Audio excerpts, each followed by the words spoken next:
नमस्कार, आप सभी का स्वागत अपने यूट्यूब चैनल पॉसिबल क्लासेस में। कैसे हैं दोस्तों? आई होप आप सभी लोग स्वस्थ होंगे, मस्त होंगे और रोज़मर्रा की ज़िंदगी में आगे बढ़ रहे होंगे। तो चलिए दैनिक न्यूज़ के साथ आज की न्यूज़ स्टार्ट करते हैं। पहली न्यूज़ है कि कोहली और गिल के धमाके से रिकॉर्ड जीत। जी हाँ, मैच में विराट कोहली ने आज सचिन का भी रिकॉर्ड तोड़ा है और अच्छी पारी खेली। 166 रन उन्होंने बनाए हैं। ऐसे ही शुभमान गिल ने 116 रन बनाकर इंडिया को अच्छी जीत दिलाई श्रीलंका के खिलाफ। ठीक है, तो ये सब आप लोगों ने देख लिया होगा। न्यूज़ में बताने का मुख्य उद्देश्य ये है कि सचिन का रिकॉर्ड तोड़ा है इन्होंने। ठीक है, कुछ जीके पॉइंट ऑफ व्यू से इनमें क्वेश्चन बन सकते हैं, इस वजह से मैं इसको बताना चाह रहा हूँ। 74वां अंतर्राष्ट्रीय शतक ठोका कोहली ने।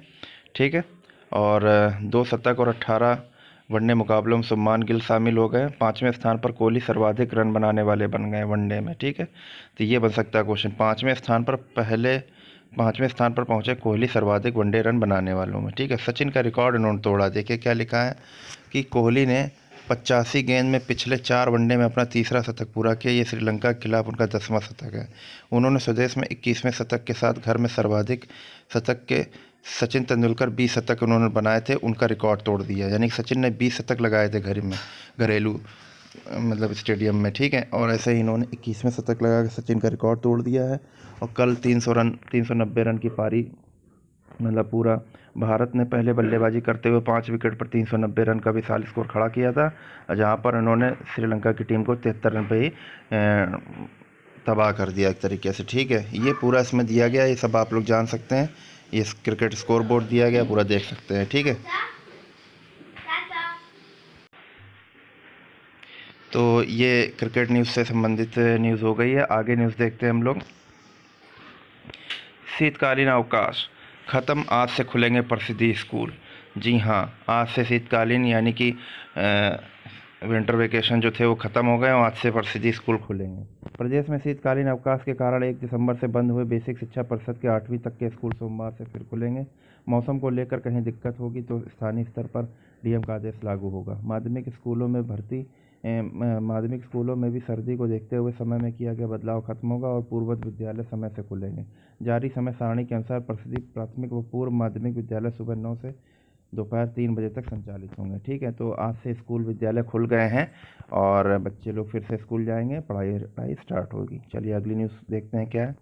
ये हमने बता ही दिया है कि भारत ने श्रीलंका को 317 रन से हराया। वनडे के इतिहास की सबसे बड़ी जीत हुई है, इसलिए इस न्यूज़ को बताना ज़रूरी हो गया था। और नाबाद 166 रन विराट कोहली ने बनाए हैं और उन्होंने सचिन तेंदुलकर के घरेलू स्टेडियम पर 20 शतक जो बनाए थे उसका रिकॉर्ड तोड़ के 21 शतक बना दिए हैं। ठीक है, बाकी ये सब आपको पता है।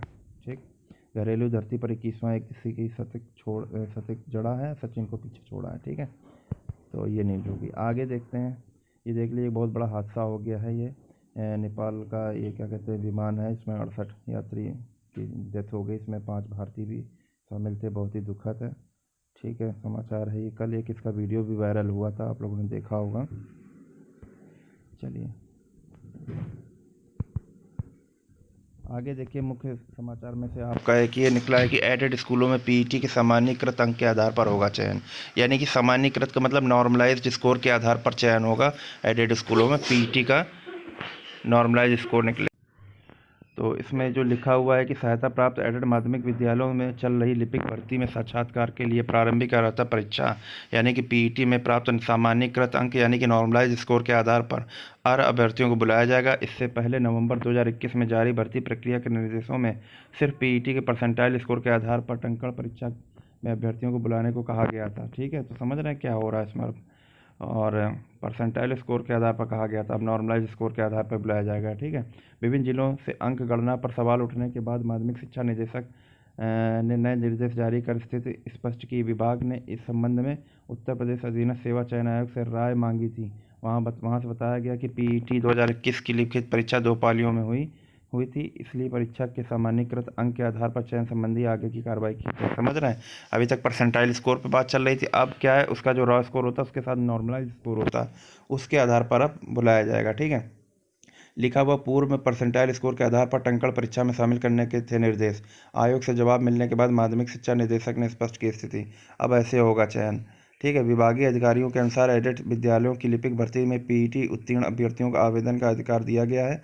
ठीक है। टंकण परीक्षा उत्तीर्ण अभ्यर्थियों को अब नए निर्देश के तहत पीईटी में सामान्य प्राप्त सामान्यकृत अंक के आधार पर साक्षात्कार के लिए बुलाया जाएगा। बता दें, पीईटी में अभ्यर्थियों को वास्तविक स्कोर, सामान्यकृत स्कोर और परसेंटाइल स्कोर दिए जाते हैं। आपको पता ही है कि रॉ स्कोर होता है और एक नॉर्मलाइज होता है और एक परसेंटाइल स्कोर होता है। तो पहले जो होता था वो होता था परसेंटाइल स्कोर के आधार पर, लेकिन अब क्या है, नॉर्मलाइज स्कोर के आधार पर चयन किया जाएगा, साक्षात्कार के लिए बुलाया जाएगा।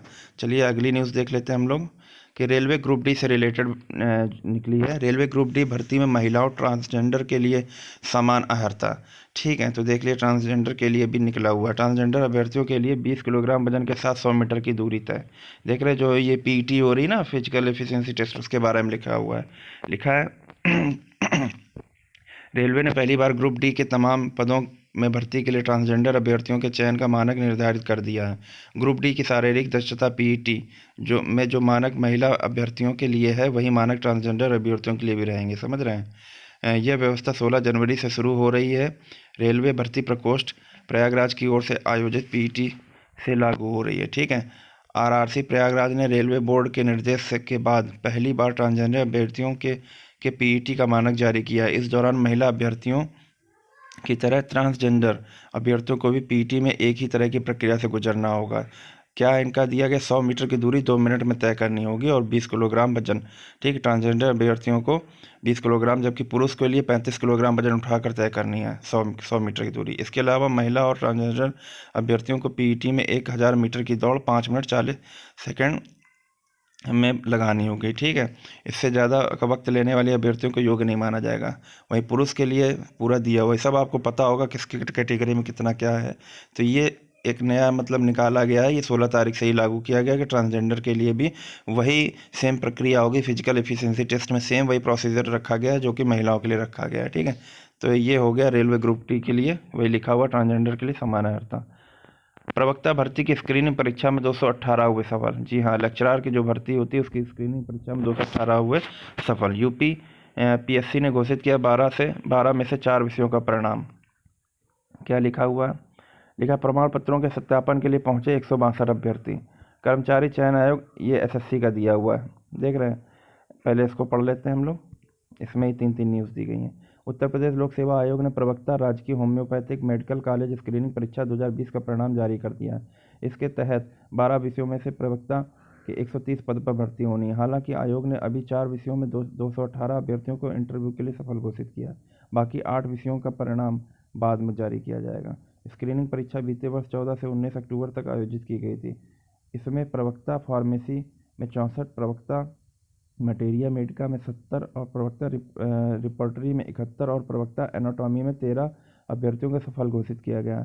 ठीक है, तो इनके रजिस्ट्रेशन नंबर आयोग की वेबसाइट पर प्रदर्शित किए गए हैं। स्क्रीनिंग परीक्षा में ऐसे अभ्यर्थियों को सफल घोषित किया गया है जो परीक्षा के प्राप्तांकों के आधार पर श्रेणीवार पदों के सापेक्ष 8 गुना मेरिट के तहत आते हैं। आयोग की ओर से न्यूनतम दक्षता प्राप्तांक 40%, ठीक है, रखा गया। किसके लिए? ओबीसी, एससी, एसटी, जनरल के लिए, सबके लिए नहीं।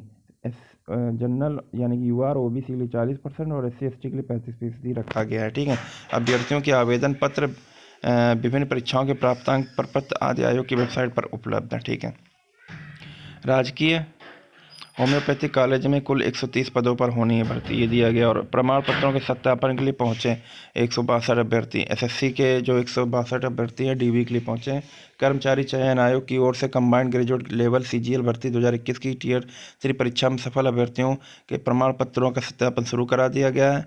ठीक है, सारा सब कुछ दिया गया है। ठीक, तो आगे सबसे बड़ी इंपॉर्टेंट न्यूज़ है कि यूपी बोर्ड परीक्षा होने से पहले सीसीटीवी कैमरों की होगी जांच। जी हाँ, क्योंकि नकल को रोकने के लिए अब सीसीटीवी कैमरे जो लगाए जाते हैं उनकी जांच करी जाएगी, क्योंकि अगर कैमरा नहीं चलेगा तो नकल धड़ाधड़ हो सकती है। तो डीआईओएस ने केंद्र व्यवस्थापकों से मांगी सीसीटीवी कैमरे की आईडी और पासवर्ड मांगा, और चेक करेंगे कि कैमरे सही से चल रहे हैं कि नहीं चल रहे हैं। ठीक है, तो ये आप पढ़ सकते हैं, पूरा इसमें सब दिया गया है, सब पढ़ सकते हैं। यूपी बोर्ड परीक्षा में कंट्रोल रूम से केंद्रों में लगे सीसीटीवी कैमरों की जाँच होगी। इसके लिए केंद्र व्यवस्थापकों ने पासवर्ड मांगे हैं। ठीक है, सब पूरा चेक कर लेंगे कि कहाँ सही से चल रहा, कहाँ नहीं चल रहा, ये सारी चीज़ें इसमें दी गई हैं। आज से शुरू होंगी हाई स्कूल व इंटर की प्री बोर्ड परीक्षाएं। हाँ, प्री बोर्ड परीक्षाएं जो हाई स्कूल इंटर की जो घरेलू एग्जाम होते हैं, एक तरीके से जो स्कूल में ही होते हैं, वो सारी होंगी। हाई स्कूल व इंटर की प्री बोर्ड परीक्षाएं सोमवार से शुरू हो रही हैं। बोर्ड द्वारा जारी गाइडलाइन के तहत विद्यालयों में प्री बोर्ड परीक्षाओं की तैयारी पूरी कर ली गई है। बोर्ड परीक्षाओं की तर्ज पर प्री बोर्ड परीक्षाएं संपन्न कराई जाएंगी। ये सारा सब कुछ दिया गया है इसमें। यूपी बोर्ड परीक्षा में इस बार हाई स्कूल में 62,028 परीक्षार्थी व इंटर में 56,468 परीक्षार्थी पंजीकृत हैं। ठीक है, ये सारी सब कुछ दिया गया इसमें। आप पढ़ सकते हैं कि प्री बोर्ड परीक्षाएं 16 से 12 फरवरी तक प्री बोर्ड परीक्षाएं चलेंगी। ठीक है, तो ये सारा सब कुछ दिया गया है। तो ये हो गई आज की न्यूज़। ये दैनिक समाचार प्रपत्र जो होते हैं उनमें निकली हुई थी न्यूज़, तो इनके बारे में थोड़ी बहुत जानकारी आपको देना उचित समझा मैंने, इसलिए दिया क्योंकि सब लोग न्यूज़पेपर नहीं पढ़ पाते हैं। इस वजह से ही ये वीडियो बनाई गई है कि आपके मतलब की जो न्यूज़ है वो उसकी स्क्रीनशॉट लेकर मैंने ये वीडियो बनाई है। आई होप आपको अच्छा लगा होगा। और चैनल से जुड़े रहिए, चैनल को सब्सक्राइब कर लीजिए, है ना। तो आपको सही ऑथेंटिक न्यूज़ मिलेगी, time to time up to date रहेंगे और न्यूज़पेपर पढ़ने की ज़रूरत नहीं पड़ेगी। ठीक है, क्योंकि पॉसिबल क्लासेस है तो सब कुछ पॉसिबल है। आप चैनल को सब्सक्राइब कर सकते हैं, लाइक कर सकते हैं, वीडियो को शेयर कर सकते हैं। चलिए अब इससे आगे की न्यूज़ नॉलेज फैक्ट में मिलेंगे हम लोग। तब तक के लिए नमस्कार।